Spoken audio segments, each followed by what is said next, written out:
So after removing the impressions from the mouth, you want to rinse the alginate out. Sometimes with patients, you'll find there's a little bit of heme or some contaminants, and you want to rinse all that before you cavicide it. You got to let that sit for about a minute for the cavicide to take effect.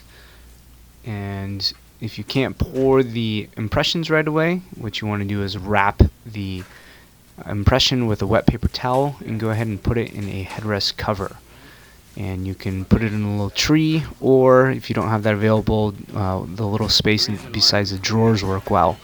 And you want to do that because if you have a little bit of an overhang alginate off a tray, you don't want that to distort by just putting it flat on the table. So once you're ready to pour, we're going to block out the tongue space, just like we did in your fixed class.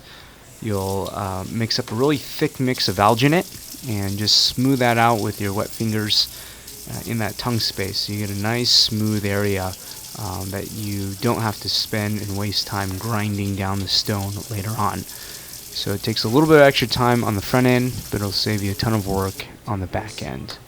So once that sets, you can trim off the excess off of your maxillary and mandibular casts.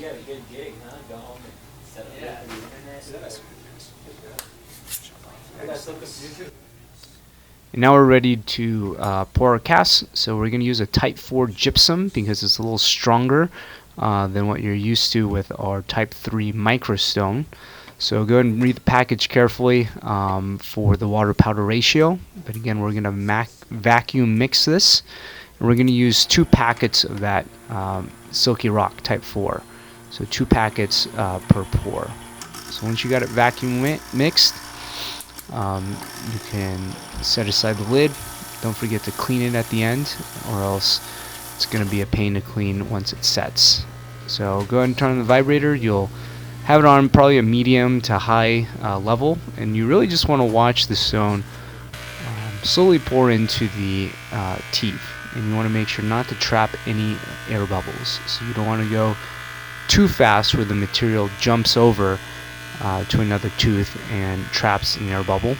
Rather, you want to just slowly walk it over, and as you add more material, just let gravity do its thing, and it's going to slowly kind of fill each of the little nooks and crannies. Once you got the teeth filled, you can be probably a little bit more aggressive and put a larger amount onto the impression and load that up real quickly. You also want to add some retentive nodules before you pour your base, just so you have some mechanical retention for the base to stick to. Otherwise, if it's nice and flat and smooth, sometimes you'll find that the base separates from the top of your cast. So of course, the most important thing is to clean your bowl and spatula and the lid right after you're done. We don't want to ruin any of these bowls, so please remember to do that.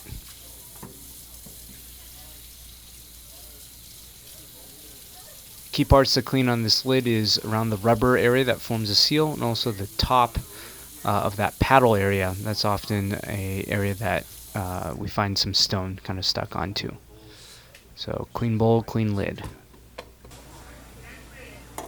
So now we're mixing the base, and for the base, I won't ask you to vacuum mix this part, but go ahead and just use a vibrator, and you want to mix that up and pour it into your base former. For your any alginates that you make in your clinical experience downstairs, we are going to ask you to vacuum mix every single one of those when you pull them up. You've spent so much time making sure you get an accurate cast, an accurate impression of the mouth, that you don't want to ruin it by not having a high quality vacuum mixed stone. And you may end up trapping an air bubble that you didn't intend to because it wasn't a smooth mix. So it's just not worth the risk of not vacuum mixing when you're making alginates and patients that you're going to treat in real life. So we have the base formed. Also be sure to trim the stone if you need to, if it doesn't fit in the base former, or just use a large base former.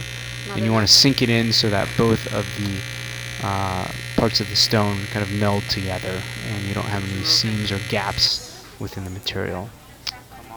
Once it's set, of course, you can remove the base former, and sometimes you'll have some of the stone kind of leak up onto the tray itself. What you want to do is take an instrument and just slowly work away some of the loose pieces that are real thin, just enough so you can expose the alginate. What you don't want is to have that hard stone locked up over the blue part of the stock tray, basically. As long as you've kind of got it down to that border, it should be able to peel off okay, because the alginate is a elastic material that will deform when you pull it out. So once you have the cast separated from the impression, you do want to trim those, and you do want to remove the impression from the cast that same day that you pour it. Otherwise, it'll dehydrate the gypsum as it sits there and it pulls all the moisture out of the cast. So go ahead and trim. We want to leave a little bit of a land area, just like you learned in your complete denture course. So you'll trim to that, and what you'll do afterwards is clean up any of the particles that may be stuck onto the cast. It's always important to rinse after you trim. Now sometimes you'll find that your base isn't parallel to the occlusal plane, so go ahead and take the extra time to try to parallel the base to the occlusal plane. And you don't want your base too thick, otherwise you'll run out of room to mount. So rule of thumb, you maybe want about 10 millimeters of height of that base. So once you have the base and your cast trimmed up, just taking a stone burr here, so that's your real aggressively serrated burr there, and you're just flattening out to create a land area in your cast. So notice the tongue space area, since we blocked it out with the alginate, there's very minimal to no trimming that needs to be done in that area.